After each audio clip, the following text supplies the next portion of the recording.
अस्सलाम वालेकुम। हाँ, मैं स्ट्रक्चर ऑफ बेंजीन एक दफ़ा से दोबारा एक्सप्लेन कर देती हूँ आपको। हाँ जी, तो स्ट्रक्चर ऑफ बेंजीन में आपकी बुक में जैसे कि गिवन है कि ओल्ड कॉन्सेप्ट है एक और एक न्यू कॉन्सेप्ट है।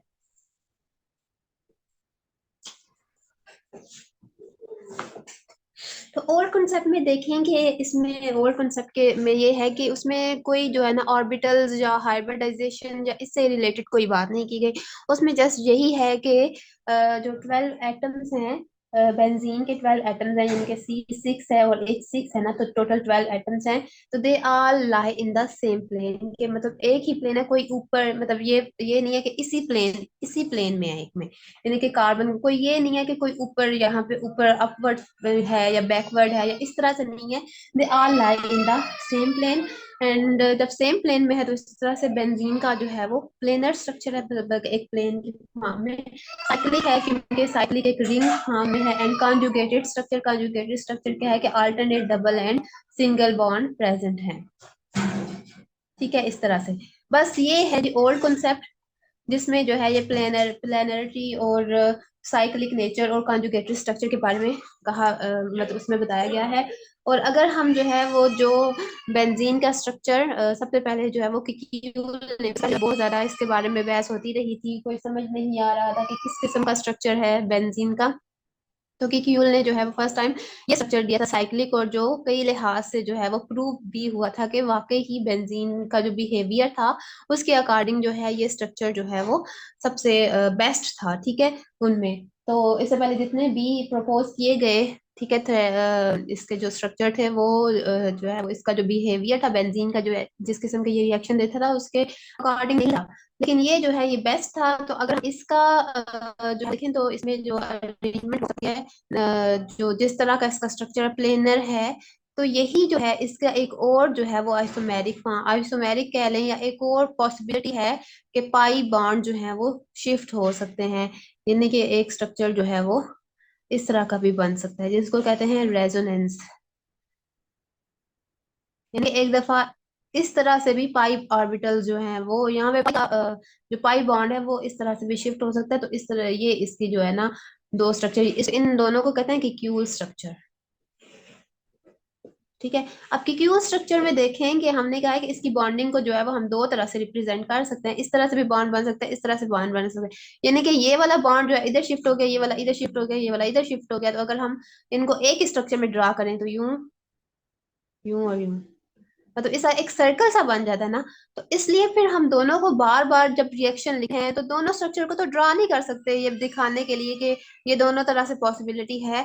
तो फिर हम इसको एक ही स्ट्रक्चर से शो करने के लिए इसके अंदर सर्कल ड्रा कर देते हैं, कि पता चले कि जो पाई बॉन्ड है वो क्या कर रहा है कि थ्रू आउट जो स्ट्रक्चर है बेंजीन का उसमें क्या है, डीलोकलाइज है, या जो पाई इलेक्ट्रॉन्स है उनकी डीलोकलाइजेशन हो रही है, जो ये शो कर रहे हैं। ठीक है, ये सर्कल से, इसको कहते हैं रॉबिन्सन स्ट्रक्चर।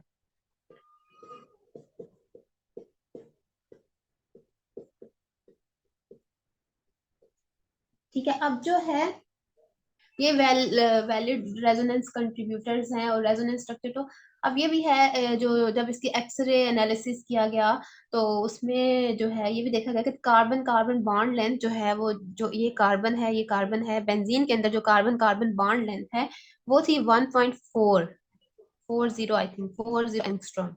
ठीक है, जबकि अल्कीन, अब जबकि ये देखा गया कि इसमें डबल बॉन्ड भी है, सिंगल बॉन्ड भी है। तो इस तरह से डबल बॉन्ड है, तो डबल बॉन्ड तो अल्कीन में होता है। तो उसमें डबल बॉन्ड अल्कीन जो सिंपल अल्कीन्स हैं उनमें जो कार्बन डबल बॉन्ड कार्बन की लेंथ है वो होती है 1.34। अच्छा, 1.34 है। अब इसी तरह से कार्बन सिंगल बॉन्ड है, जो अल्केन्स हैं तो उसमें ये लेंथ होती है 1.54। तो ये देखें 1.40 है या 1.39 कुछ केसेस में लिखा होता है। तो ये देखें कि ये इन बिटवीन है। ठीक है। अल्कीन और अल्केन दोनों के इन बिटवीन है ये लेंथ। तो इस तरह से ये ना तो जो है इसको हम कह सकते हैं कि ये अल्कीन की तरह है, और ना ही हम कह सकते हैं कि ये अल्केन की तरह है, इसकी जो लेंथ है। अब इसके रीजन क्या थे, ये चीज उस वक्त नहीं मालूम थी कि क्यों जो है वो कार्बन, डबल बॉन्ड कार्बन जो है वो इसकी लेंथ चेंज है यहाँ पे, या क्या मसला है इधर। तो उस टाइम पे ये तो नहीं पता था, लेकिन बाद में उसका रीजन यही था कि इसके जो स्टेबिलिटी है या जो कॉन्जुगेशन है, ठीक है, वो रीजन है इसकी। जो है जो डीलोकलाइजेशन ऑफ बॉन्ड है, वो रीजन है कार्बन कार्बन जो बॉन्ड है वो इक्वल होने की।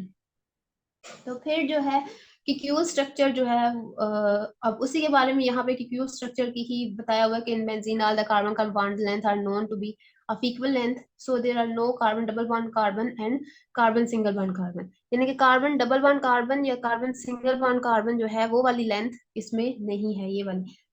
तो इसी वजह से best represented by the resonance hybrid in the resonance Robinson form. तो ये जो रेजोनेंस हाइब्रिड है, ये जो है ये एक स्ट्रक्चर जो ओरिजिनल स्ट्रक्चर होता है, उसकी जितने रेजोनेटिंग फॉर्म्स बनती है ना, उस स्ट्रक्चर को हम कहते हैं कि this is resonance hybrid of all of this. इसमें इन सारों की तरह से उसके जो इलेक्ट्रॉन्स हैं उनमें बॉन्डिंग की एबिलिटी, या जो उनकी जो है वो रेजोनेंस, आप अभी आगे जो है वो पढ़ेंगे कि जो है रेजोनेंस होता है ना कि डिफरेंट पेयरिंग स्कीम। तो ये मतलब जितने हम किसी भी कंपाउंड के रेजोनेटिंग स्ट्रक्चर बनते हैं, हम कहते हैं कि ये जो वेल पाई इलेक्ट्रॉन्स है उनमें इतनी जो है वो पॉसिबिलिटी है कि वो इस तरह से पेयरिंग कर सकते हैं। जैसे अब ये पाई इलेक्ट्रॉन्स है, ठीक है, अब ये पी ऑर्बिटल्स इसके जो है इनकी इस तरह से भी ओवरलैपिंग हो सकती है, जिससे ये बॉन्ड बनता है। और इस पी का भी ओवरलैपिंग हो सकती है, यानी कि पेयरिंग होकर बॉन्ड बन सकता है। ठीक है, अब इसकी इसके साथ भी हो सकती है पेयरिंग, यानी कि बॉन्ड बन सकता है। और इस पी की इसके साथ भी हो सकता है, क्योंकि सारे जो हैं वो एक ही प्लेन में है। तो यही इसी वजह से जो है वो रेजोनेंस स्ट्रक्चर जो है वो बनते हैं डिफरेंट पेयरिंग स्कीम की वजह से। तो अब जो है वो इसको हम उन सारे स्ट्रक्चर जितने भी स्ट्रक्चर बनते हैं उनको जो ओरिजिनल स्ट्रक्चर था हम उसको कहते हैं रेजोनेंस हाइब्रिड। तो ये जो है ना ये वाला स्ट्रक्चर, ये रेजोनेंस हाइब्रिड है of these two resonating form जो है ना, इन दोनों का रेजोनेंस हाइब्रिड है। यानी कि इन दोनों को हाइब्रिड होता है ना मिक्सिंग, ठीक है, हाइब्रिड होता है मिक्सिंग। तो ये इन दोनों का मतलब मिक्सचर है ये इन दोनों का। अच्छा, अब जो है वो कि Q structure give a more precise description of the electron position that can avoid confusion. तो यहाँ पे असल में वो यही कहना चाह रहे हैं कि क्यू स्ट्रक्चर जो है वो बेस्ट है, ठीक है, कि हम उसी से ही बेंजीन रिंग को जो है वो रिप्रेजेंट करें, क्योंकि वो हर लिहाज से जो है वो उसकी जो इलेक्ट्रॉनिक अरेंजमेंट है या जो भी बॉन्डिंग बॉन्ड किस तरह के हैं वो उन सबको सही तरह से एक्सप्लेन कर रहा है। इस वजह से therefore it is good idea to use a Q representation. Drawbacks उसके बाद की क्यू स्ट्रक्चर के कुछ हैं कि वो किस किस चीज को एक्सप्लेन नहीं करता। तो बेंजीन लेस रिएक्टिव है, इस चीज को एक्सप्लेन नहीं करता। वो रीजन क्या है क्यों लेस रिएक्टिव है, इस चीज को वो इसलिए नहीं एक्सप्लेन करता क्योंकि उसने हाइब्रिडाइजेशन का नहीं बताया था। उसने जो है ये नहीं बताया था कि जो बॉन्ड है वो डीलोकलाइज भी हो रहे हैं। उसने बस ये तो बताया था कि क्यूल ने, कि क्यूल से ये तो पता चल रहा है कि ये बॉन्ड है, ये बॉन्ड है, ये बॉन्ड है, डबल थ्री डबल बॉन्ड है और थ्री सिंगल बॉन्ड है, और इस तरह से उनकी अरेंजमेंट है। लेकिन उसने ये नहीं बताया था कि ये जो है वो सर्कुलेट करते हैं और क्यों सर्कुलेट करते हैं, और जो लेस रिएक्टिव है बेंजीन, जो लेस रिएक्टिव है उसकी क्या रीजन है। ठीक है, तो वो अब एक तो ये इसका ड्रॉबैक था। सेकंड क्या, it show dual character, it show addition as well as substitution reaction. तो कि क्यों ने इसको भी एक्सप्लेन किया कि क्यों जो है ये सब्स्टिट्यूशन रिएक्शन भी शो कर, एडिशन रिएक्शन तो चलो पता चलता है कि एडिशन रिएक्शन जो है वो डबल बॉन्ड की वजह से शो करता है, तो सब्स्टिट्यूशन रिएक्शन क्यों शो करता है, इस चीज को जो है वो क्यूर नहीं प्रेजेंट कर बता सकता था। It has less heat of formation, heat of formation mean कि जब एक जो है वो कंपाउंड बनता है तो फिर जो है वो या बल्कि हम कहते हैं कि जब इसके हाइड्रोजनेशन भी होता है, जो हीट रिलीज होती है वो जो है वो जितनी हमें रिक्वायर, जितना हम कहते हैं कि थ्री डबल बॉन्ड्स बनेंगे तो इतनी रिलीज होनी चाहिए, उससे कम होती है। ठीक है, तो वो भी जो है वो लेस हीट ऑफ फॉर्मेशन है, वो क्या रीजन है वो भी नहीं बता सकता था। इट हैज इक्वल कार्बन, मतलब मीन ये कि ये रेजोनेंस फिनोमेना को क्यूल जो है वो नहीं एक्सप्लेन कर सका था। It has equal carbon carbon bonds. तो कार्बन कार्बन बॉन्ड्स लेंथ जो है वो इक्वल क्यों है सारे कार्बन, क्योंकि अब देखें यहाँ पे कार्बन डबल बॉन्ड कार्बन है, यहाँ पे सिंगल बॉन्ड्स।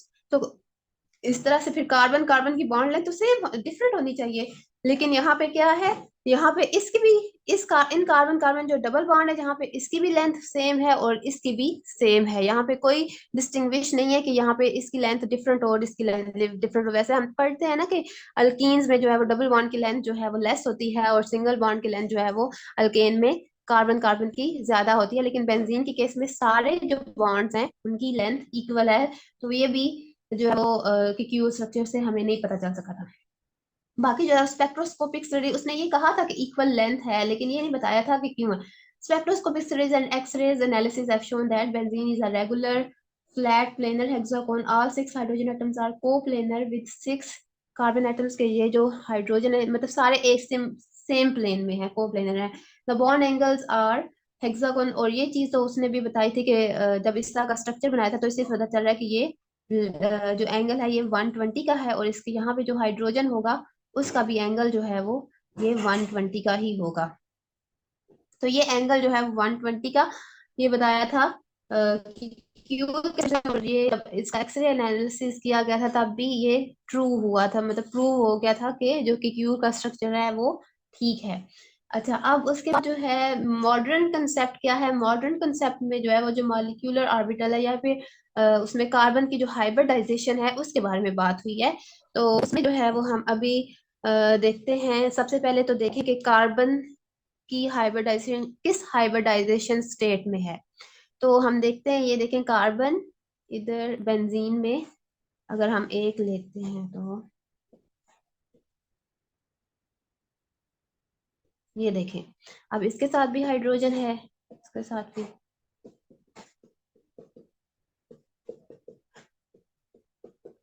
ठीक है, अब एक कार्बन को देखें कितने इसने सिग्मा बॉन्ड बनाए हुए हैं, 3।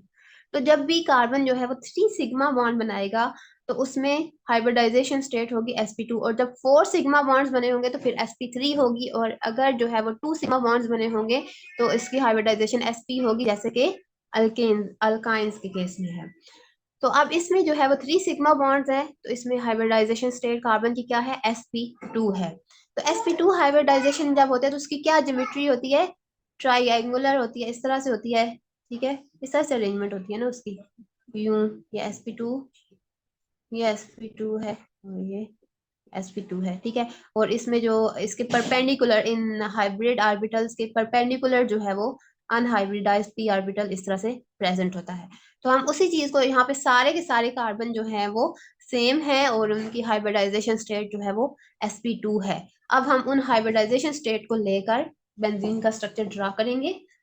तो ये छोटे वाले जो आपको नजर आ रहे हैं ना, ये बी वाले में, तो वो छोटे वाले को कंफ्यूजन से बचने के लिए, क्योंकि छोटे छोटे बहुत ज्यादा ड्रा करना मुश्किल है, तो सिर्फ एक ही जो बड़े वाला जो लोब है ना सिर्फ वही ड्रा किया जाएगा यहाँ पे। अच्छा, अब अगर ये एक कार्बन है, ठीक है, ये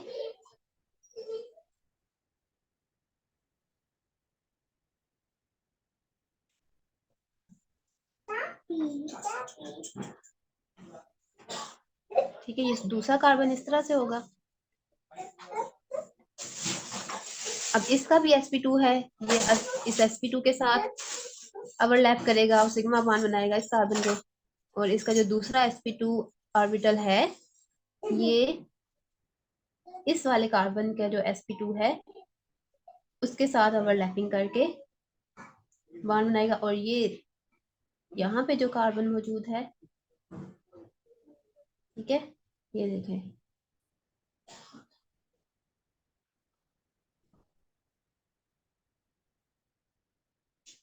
इसका भी ये यहाँ पे है।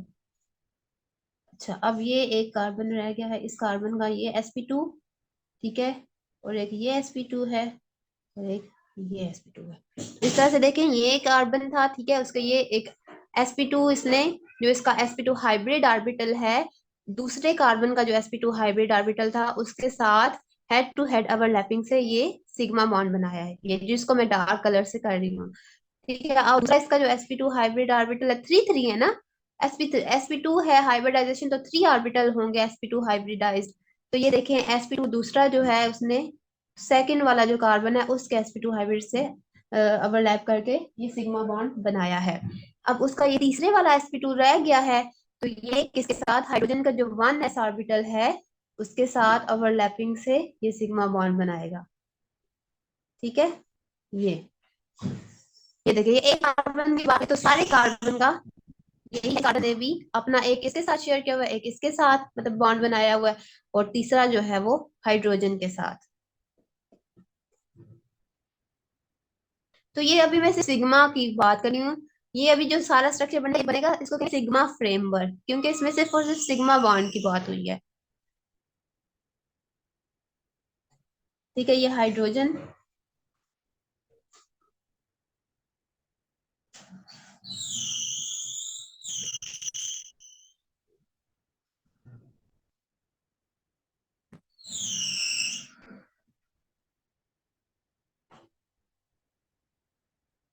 ठीक है, ये देखें। तो ये बेंजीन, ये है सिग्मा फ्रेमवर्क। अब बेशक यहाँ पे हाइड्रोजन मेंशन करना चाहते हैं एच, तो वो भी आप कर सकते हैं। ठीक है, तो यहां तक समझ आ गई है कि ये क्या है, formation of carbon, carbon bond कैसे बनता है और कार्बन हाइड्रोजन बॉन्ड कैसे बनता है, सिग्मा बॉन्ड। इसमें सिग्मा बॉन्ड को, तो ये है सिग्मा फ्रेमवर्क।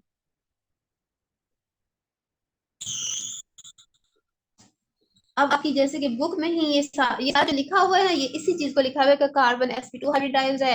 एक कार्बन जो है वो अपना sp2 हाइब्रिडाइज्ड ऑर्बिटल जो है वो दूसरे कार्बन के साथ ओवरलैप करके बॉन्ड बनाता है, और एक दूसरे के साथ मतलब एक और कार्बन होता है उसके साथ करके तो ओवरलैप करके बॉन्ड बनाता है, तीसरे वाला जो है वो हाइड्रोजन के साथ मिलकर ओवरलैप बना करता है। अच्छा, अब तो ये सिग्मा फ्रेमवर्क हो गया।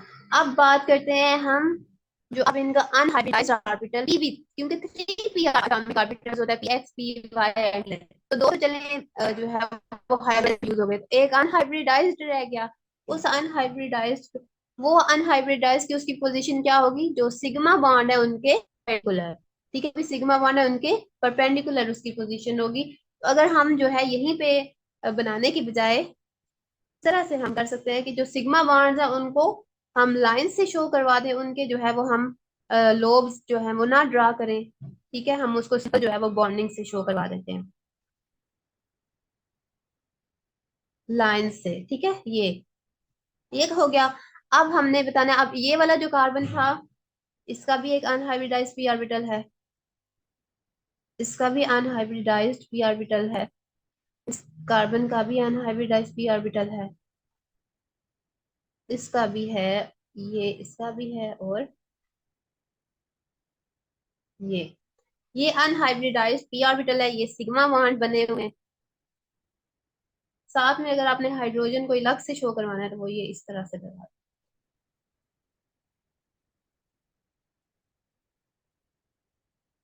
ये भी सिग्मा बॉन्ड ही है, हाइड्रोजन और कार्बन। ठीक है, अब पाई बॉन्ड बनना है। पाई बॉन्ड बनेगा इनकी पैरेलल ओवरलैपिंग से, जो अनहाइब्रिडाइज्ड पी ऑर्बिटल्स हैं उनकी पैरेलल ओवरलैपिंग से। इसमें भी जो है वो एक इलेक्ट्रॉन है और इसमें भी एक इलेक्ट्रॉन है, तो इनकी पैरेलल ओवरलैपिंग जो है वो होगी इस तरह से। ठीक है, इन दोनों की होगी तो ये बनेगा। अब आगे जो है वो अल्टरनेट है ना, तो ये इन दोनों की ओवरलैपिंग की, फिर इन दोनों की ओवरलैपिंग। ठीक है, ये इस तरह से पाई बॉन्ड बन जाता है। ठीक है, ये पाई बॉन्ड बन गया इस तरह से। अब क्या होता है कि ये भी तो आपस में ओवरलैप कर सकते हैं ना, मतलब इधर से इसको ये ब्रेक करे, ठीक है, इसको छोड़े, इस ओवरलैपिंग को इसके साथ ओवरलैप करके, यानी कि पाई बॉन्ड जो है वो इधर शिफ्ट हो सकता है, और यहीं से जहां पे पहले ओवरलैपिंग हुई है इसको छोड़ के इधर भी शिफ्ट हो सकता है, और ये इधर भी शिफ्ट हो, क्योंकि सारे के सारे जो पी ऑर्बिटल्स हैं वो इन प्लेन है, सेम प्लेन में है। ठीक है, वो सेम ओवरलैपिंग कर सकते हैं, इसी वजह से शिफ्टिंग होती है। तो क्या होगा कि ये इस तरह से इसको डॉटेड लाइन से शो करवा देते हैं, ये डॉटेड लाइन से, ये इसके साथ भी इनकी पॉसिबिलिटी है कि ओवरलैप हो जाए, इसका भी ओवरलैप, यहाँ पे भी शिफ्ट हो सकता है बॉन्ड। ये तो पहले ही हमने बना दिया ना, इसी तरह ये भी बन सकता है। और इसी को अगर हम डॉटेड लाइंस की बजाय अगर फुल लाइंस के इनकी भी हो सकती है पेयरिंग, तो ये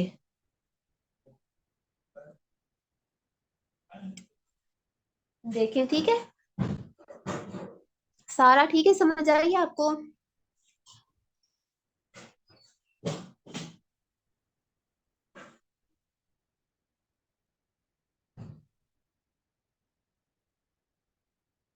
हाँ, तो अब अगर जो है वो हम इसको इस तरह से सर्कल लगा दें, क्योंकि ये क्या है, डीलोकलाइजर रोटेट कर रहा है ये चार्ज इन सारे जो 6 कार्बन एटम्स हैं उनमें। तो हम इसको इस तरह से सर्कल इधर ड्रा करें ऊपर, और ये नीचे, मतलब एक रिंग बनाए हम इसकी डीलोकलाइजेशन को शो करने के लिए।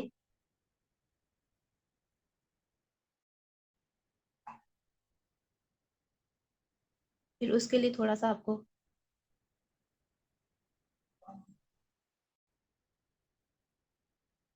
यानी कि ये तो सिग्मा फ्रेमवर्क है ना ये वाला, तो उसके ऊपर जो है ये उसके इर्द गिर्द ये इस तरह से पाई जो चार्ज है, पाई इलेक्ट्रॉन्स हैं, वो ऊपर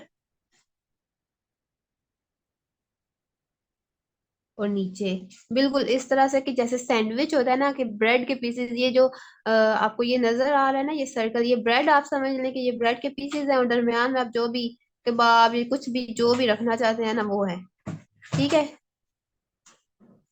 तो ये इस तरह से सिग्मा फ्रेमवर्क दरमियान में है जो सिग्मा बॉन्ड है, और उसके ऊपर जो पाई चार्ज है वो इस तरह से डीलोकलाइज हो रहा है।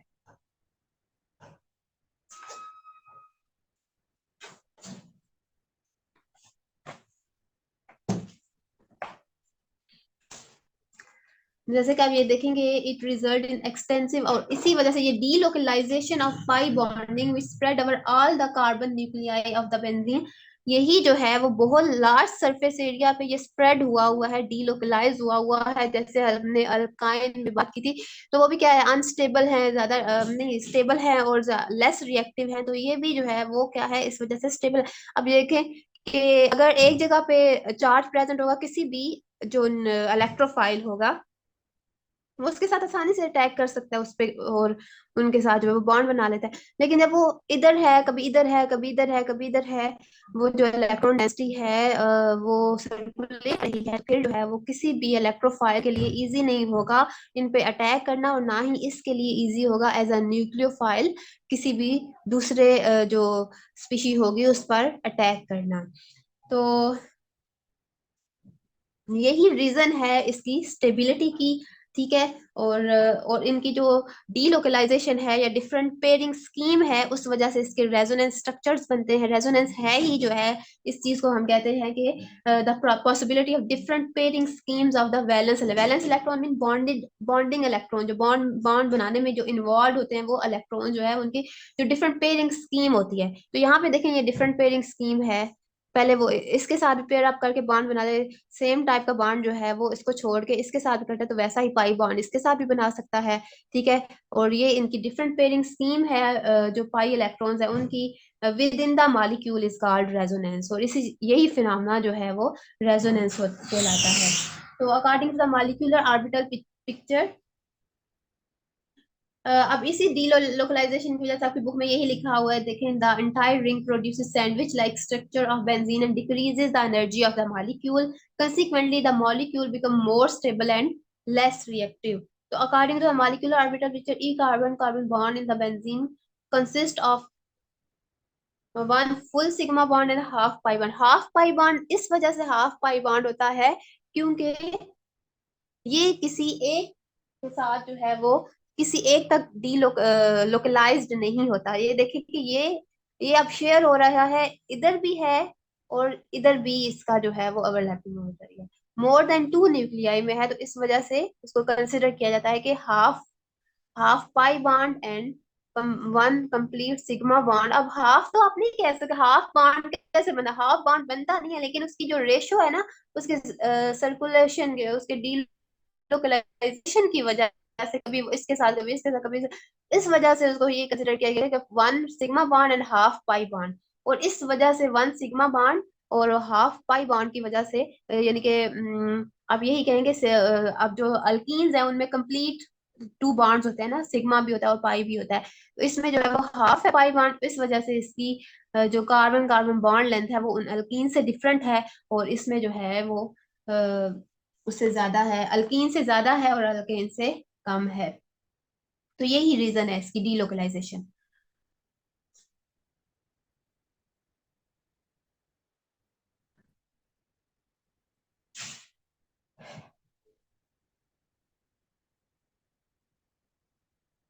ठीक है। अच्छा, अब कोई कंफ्यूजन इससे रिलेटेड या कुछ भी, इसमें आपने जस्ट जो है वो बताना है carbon carbon bond length, angle क्या है इसमें, ऑर्बिटल की हाइब्रिडाइजेशन क्या है, यानी कि कार्बन की हाइब्रिडाइजेशन क्या है, उसकी ओवरलैपिंग हुई है, ठीक है, फिर इस तरह से जो है वो कैसे जो है वो डीलोकलाइजेशन होती है।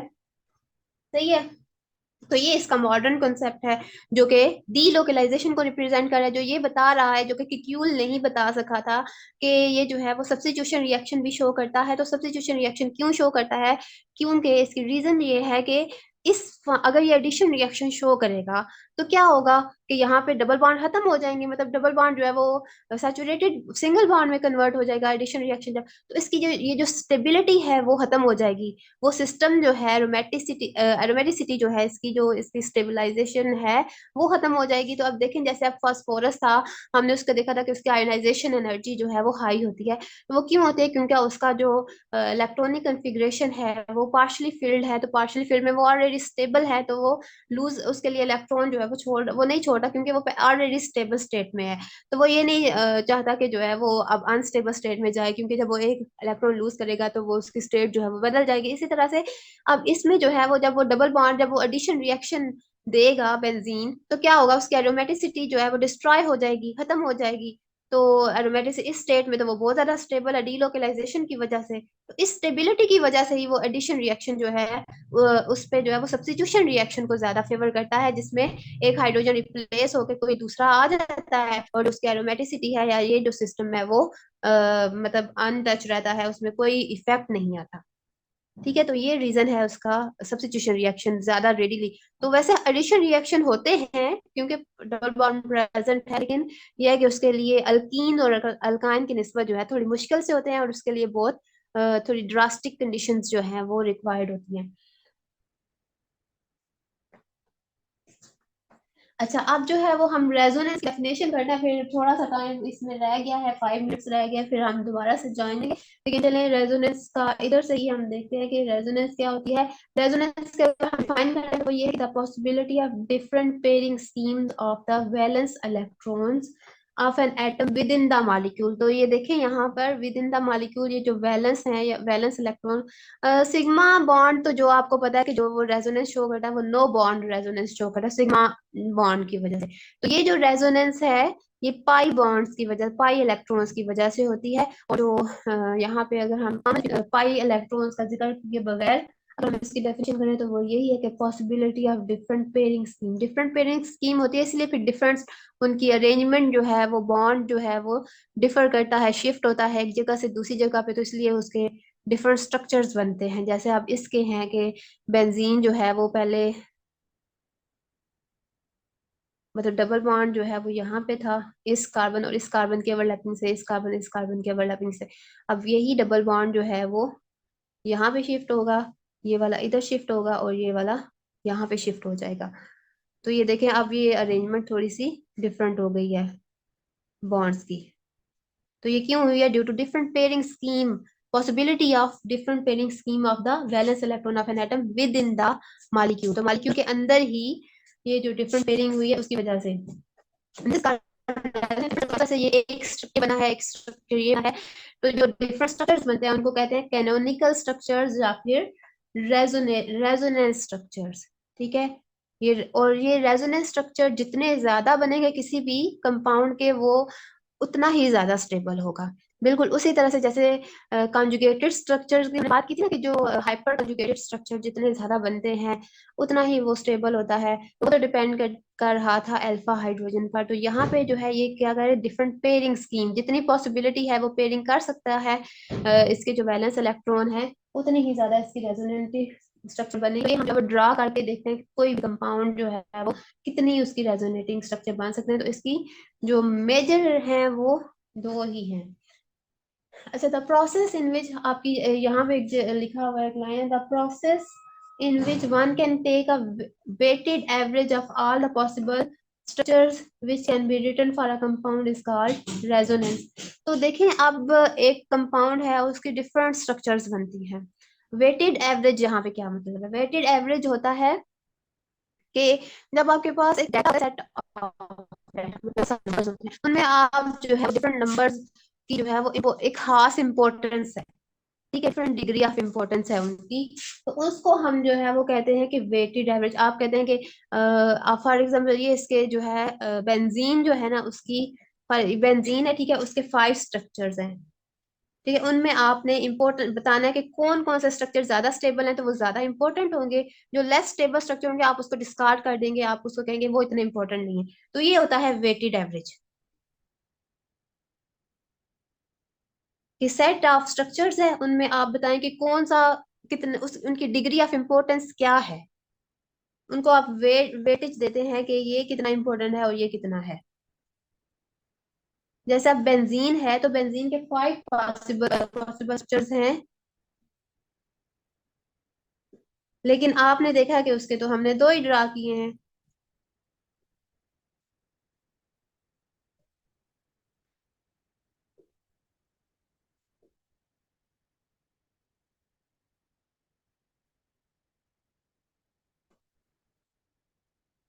ये मैंने नीचे, ये देखें, तो ये इसके 5 स्ट्रक्चर जो हैं वो पॉसिबल हैं, लेकिन अब ये तीनों जो है ये डिवार स्ट्रक्चर्स हैं। डिवार नामी जो साइंटिस्ट था उसने ये दिए थे, ये दोनों जो है कि क्यूल स्ट्रक्चर्स हैं, लेकिन हम ड्रा तो ये वाले करते हैं। तो उसकी रीजन ये है कि यहाँ पे देखें, ये कार्बन 1 है, ये कार्बन 2 है, इनके दरमियान जो ओवरलैपिंग है बहुत ज्यादा डिस्टेंस है। तो बहुत ज्यादा डिस्टेंस होने की वजह से ये एनर्जी वाइज जो है ये अनस्टेबल स्ट्रक्चर है। ये तीनों अनस्टेबल हैं। इस वजह से ये जो है ये माइनर कंट्रीब्यूशन है इनकी, मतलब हो सकता है कभी पॉसिबल, लेकिन नहीं, ये जो है बहुत ही अनस्टेबल है, तो इसलिए इनकी माइनर कंट्रीब्यूशन होती है।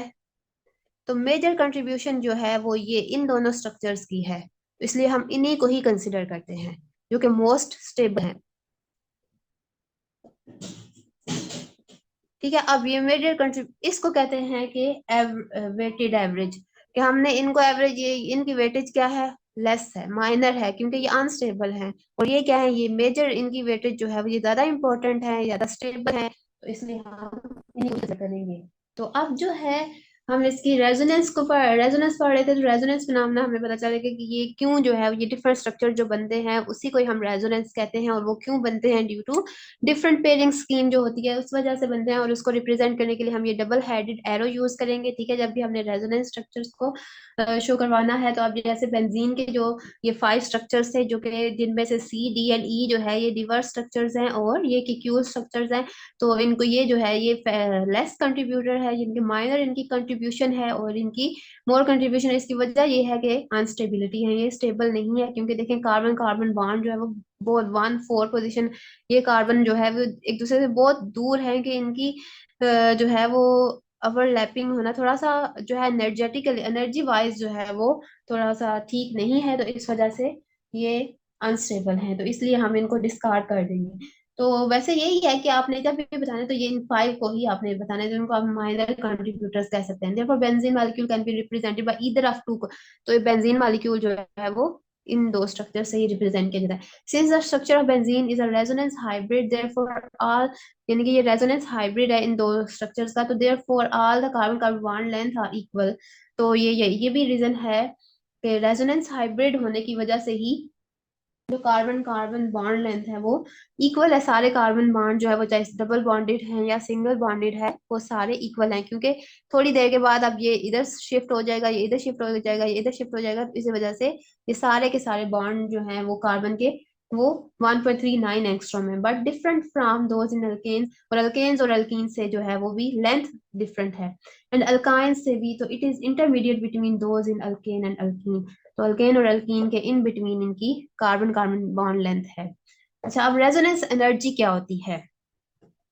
तो रेजोनेंस एनर्जी को पहले जो है वो आप ये देखें कि आपने इससे पहले पढ़ा है कि जो हाइड्रोजनेशन, जब अल्कीन के जब हाइड्रोजनेशन होती है तो वो क्या करता है, एनर्जी रिलीज करता है, यानी कि वो एक्सोथर्मिक रिएक्शन है। तो जो हीट हीट इवॉल्व होती है उसको हम कहते हैं हीट ऑफ हाइड्रोजनेशन। तो वन जो डबल बॉन्ड है वो जब 1 मोल ऑफ जो अल्कीन्स हैं उनका जो 1 डबल बॉन्ड जब जो है वो हाइड्रोजनेशन उसकी होती है, तो कितनी एनर्जी रिलीज होती है, 120 किलो जाउल पर मोल। ठीक है, 120 किलो जूल पर मोल, इतनी एनर्जी रिलीज होते हैं हीट ऑफ हाइड्रोजनेशन। फिर जितने, इसका मतलब है कि फिर एक डबल बॉन्ड के लिए 120 है, तो टू डबल बॉन्ड्स के लिए फिर जो है 240 होनी चाहिए, और थ्री डबल बॉन्ड्स के लिए 360 होनी चाहिए, 360 किलो जूल पर मोल होनी, ये हमारी प्रिडिक्शन जो है। चलें जी, अब इसको ही, इसी चीज को ही जो है वो अप्लाई किया गया है यहाँ पे बेंजीन के केस में, और बाकी जो है। चलें, अब ये साइक्लिक है, चले हम जो है वो स्ट्रेट चेन की तो नहीं करते। सबसे पहले जो है वो कंसिडर किया गया था कि साइक्लोहेक्सीन। ठीक है, साइक्लोहेक्सीन में वन डबल बॉन्ड है। ठीक है, अब इसकी हाइड्रोजनेशन जब की गई, ठीक है, जो प्रिडिक्शन थी वो भी यही थी कि वन डबल बॉन्ड है तो 120 होना चाहिए इसका ये heat of hydrogenation.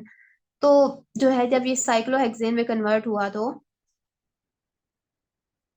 120 kilo joule पर मोल जो है वो इसने हीट रिलीज की। ठीक है, अब इसी तरह से एक और जो है वो मॉलिक्यूल जो है कंसिडर किया गया,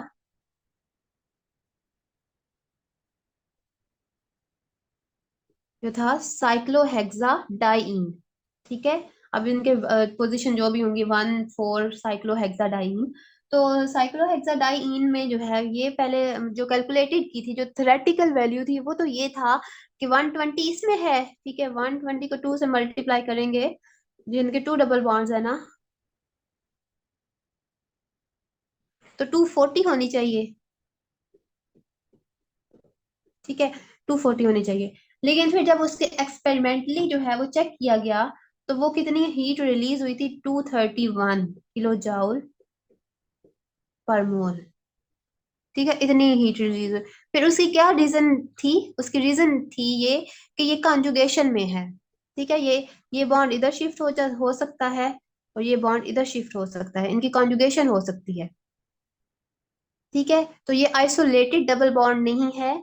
ये रीजन थी इसकी कि इस वजह से इसकी जो है ये स्टेबल है। ठीक है, इसकी स्टेबिलिटी की वजह से इसकी जो हीट ऑफ हाइड्रोजनेशन है वो एज कंपेयर टू, अगर इतने ही टू बॉन्ड्स होते लेकिन वो आइसोलेटेड पोजीशन पे होते, अगर यहाँ पे होते इस तरह से, एक यहाँ पे होता एक यहाँ पे होता, ठीक है, आइसोलेटेड होते, तो फिर जो है उनकी इतनी हीट रिलीज होनी थी। तो ये इसमें क्या है, ये इसकी स्टेबिलिटी है। तो जो जो इन दोनों एनर्जी का डिफरेंस है, वो होगी इसकी स्टेबिलिटी इस सिस्टम से। वो है इसकी डिग्री ऑफ स्टेबलाइजेशन, या फिर हम कह सकते हैं कि मेजर ऑफ स्टेबिलिटी। उसको हम कहेंगे रेजोनेंस एनर्जी, जो इन दोनों एनर्जीज का डिफरेंस है, कैलकुलेटेड का और एक्सपेरिमेंटल का। और वो क्यों है, ड्यू टू कॉन्जुगेशन। इसी तरह से अब हमने बेंजीन की चेक करनी थी।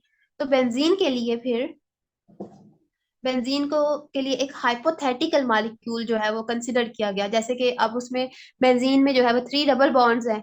ठीक है, उसके लिए ये कंसिडर किया गया कि एक हाइपोथेटिकल मॉलिक्यूल है जिसमें कोई कंजुगेशन नहीं है। ठीक है, वो क्या था, 1 3 6, पता नहीं जो भी पोजीशन है वो हेक्साट्राईन, यानी कि थ्री जो है वो डबल बॉन्ड्स है। कंसिडर किया गया कि बेंजीन जो है वो ये है, और उसके आइसोलेटेड है, कोई उसमें कंजुगेशन नहीं है।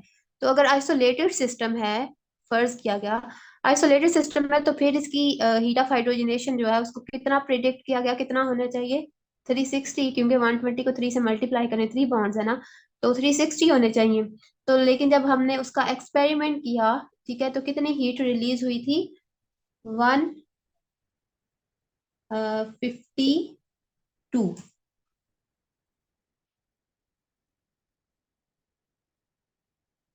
नहीं, 152 नहीं थी, ये थोड़ी सी, ये तो डिफरेंस था ना, यही थी।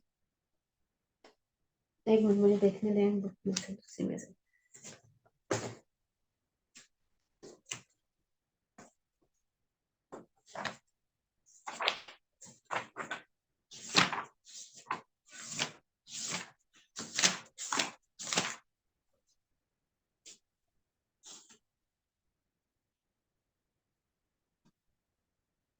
208।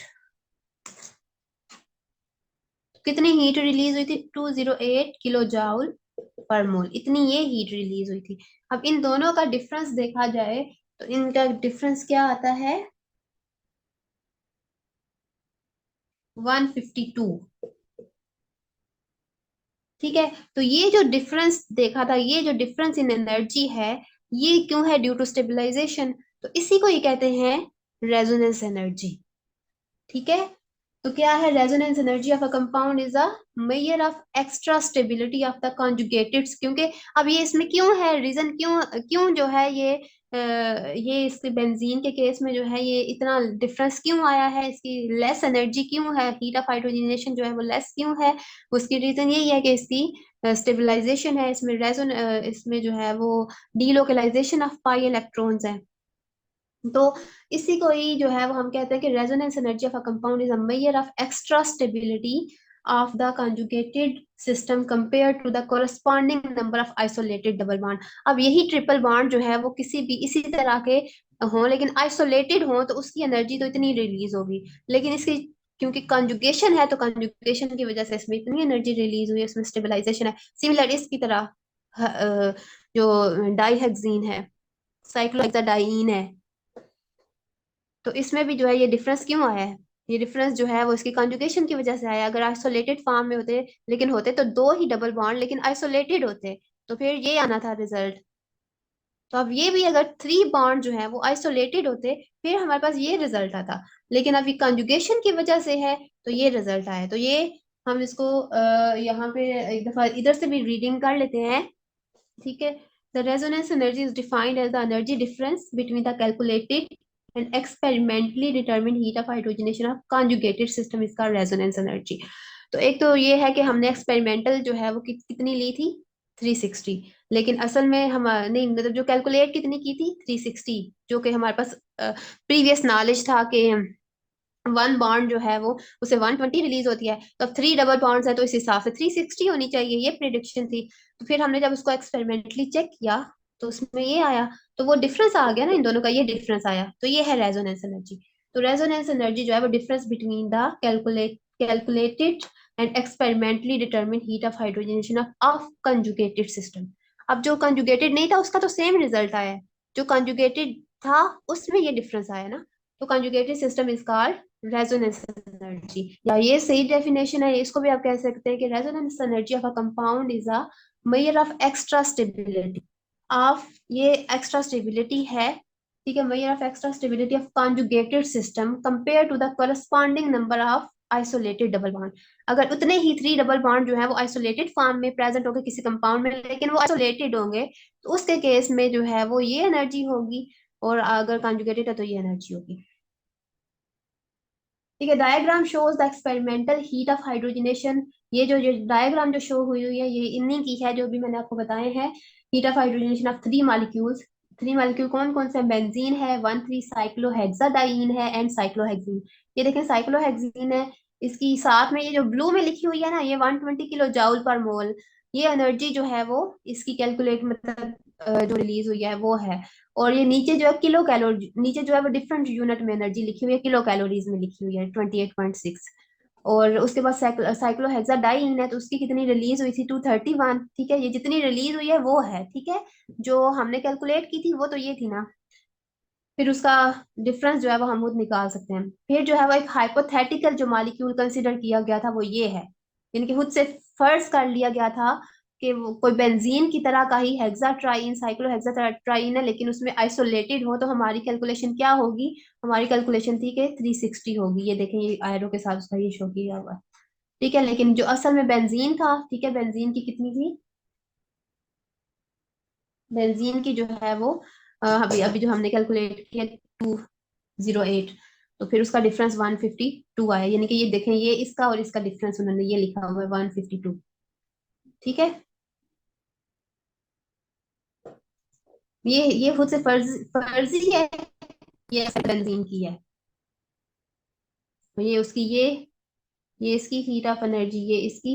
ठीक है, लेकिन इन दोनों का डिफरेंस यहाँ पे लिखा हुआ है। अच्छा, तो अब ये जो है वो वही सारी कहानी लिखी हुई है। दिस वैल्यू, अब ये क्या है, this value reflects the energy we could expect to be released from three isolated carbon double bond carbon by comparing this value with the experimental value of the benzene. मतलब इस 360 को अगर हम उसकी एक्सपेरिमेंटल वैल्यू से compare करें, we can conclude that benzene is 152 kilojoule और 36 kilo calories पर मोल मोर स्टेबल, मतलब एनर्जी वाइज हम कहते हैं ये इतना स्टेबल है, इतना गुना है। तो हम कहते हैं कि बेंजीन जो है वो जो आइसोलेटेड सिस्टम वाला है, हाइपोथेटिकल जो मॉलिक्यूल है साइक्लोहेक्साट्राईन, उससे बेंजीन जो है वो 152 किलो जाउल पर मोल स्टेबल है। ठीक है। और this is the resonance energy for the benzene या मेजर ऑफ स्टेबिलिटी। ठीक है। और ये जितनी ज्यादा होगी उतना ही कोई भी कंपाउंड स्टेबल होगा। अब उसके बाद जो है वो, अभी तो 9 बज गए हैं, लेकिन चलिए थोड़ा सा एडिशन रिएक्शन, चलिए इकट्ठा ही फिर स्टार्ट करेंगे। बस अभी आपको थोड़ा सा मैं ये बता देती हूँ रिएक्टिविटी एंड रिएक्शन में कि due to delocalised p orbital of the benzene arenes are typically nucleophiles. अब ये देखेंगे क्या है कि पी ऑर्बिटल्स प्रेजेंट है, पाई बॉन्ड है, पाई बॉन्ड में तो आपको पता है, हमने पढ़ा है अल्कीन्स में जो है वो इलेक्ट्रॉन्स जो है, एक तो पाई बॉन्ड इतना वीक होता है, स्ट्रांग नहीं होता है सिग्मा बॉन्ड की तरह, तो वो तो रिएक्टिव होना चाहिए। तो इस हिसाब से तो फिर हम कहते हैं ना कि पाई बॉन्ड प्रेजेंट है, डबल बॉन्ड है, तो इसके लिए इसको एज अ न्यूक्लियोफाइल, न्यूक्लियोफाइल वो स्पीशी होती है जो कि न्यूक्लियस लविंग होती है। न्यूक्लियस लविंग मीन के न्यूक्लियस लविंग वही होंगे जिनके पास जो पॉजिटिव चार्ज को जो है वो पसंद करेंगे, जो खुद उनके पास एक्सेस ऑफ जो है वो नेगेटिव चार्ज होगा। तो इसका मतलब है इसके पास तो पाई इलेक्ट्रॉन्स हैं और इसके पास चार्ज डेंसिटी पहले ही बहुत ज्यादा है, तो ये एज अ न्यूक्लियोफाइल एक्ट करेगी। बिल्कुल उसी तरह जैसे कि एल्कीन्स और अल्काइंस हैं। तो अनलाइक, लेकिन क्या होता है कि unlike alkenes and alkynes which undergo addition reaction, arenes typically undergo substitution reaction. ठीक है। वैसे जब आप थ्री डबल बॉन्ड प्रेजेंट है तो इस हिसाब से जैसे अल्कीन है तो वो और अल्काइन वो एडिशन रिएक्शन देती हैं, तो इसे भी एडिशन रिएक्शन देना चाहिए, लेकिन नहीं, ये जो है ज्यादा फेवर करती है सब्स्टिट्यूशन रिएक्शन की। सब्स्टिट्यूशन रिएक्शन वो होते हैं कि जिसमें ये कार्बन है ना, ठीक है, इससे ये हाइड्रोजन जो है वो रिमूव होता है और इसकी जगह पे कोई भी एक्स वाई जी जो भी है वो कोई भी मॉलिक्यूल आ जाता है। ये होता है सब्स्टिट्यूशन रिएक्शन। तो ये जो है वो सब्स्टिट्यूशन रिएक्शन देता है in which usually hydrogen is replaced and the aromatic system जो है वो इसी तरह से रिटेन रहता है, बेंजीन रिंग पे कोई असर नहीं होता। तो अब ये क्यों होता है, the stability of aromatic system, यानी कि ये जो स्टेबिलिटी है ना इसकी, ये सारी डिलोकलाइजेशन इस एरोमेटिक सिस्टम की, वो क्या करती है, वो फेवर करती है सब्स्टिट्यूशन रिएक्शन को ओवर एडिशन रिएक्शन पे। ठीक है। विच वुड, क्योंकि अगर एडिशन रिएक्शन होगा,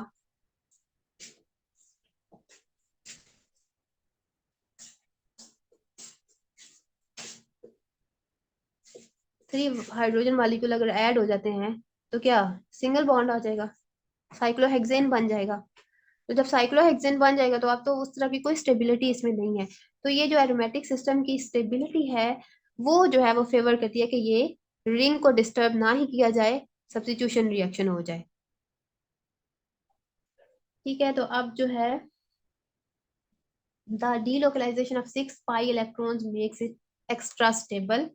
So for addition reaction, benzene requires more vigorous conditions than that of alkenes and alkynes. तो alkenes और alkynes के जो addition reaction है उनसे फिर हमें ज्यादा जो है वो सख्त किस्म की कंडीशन देनी पड़ेंगी, ताकि इस अगर हम इसमें भी जो है वो एडिशन रिएक्शन करवाना चाहते हैं तो।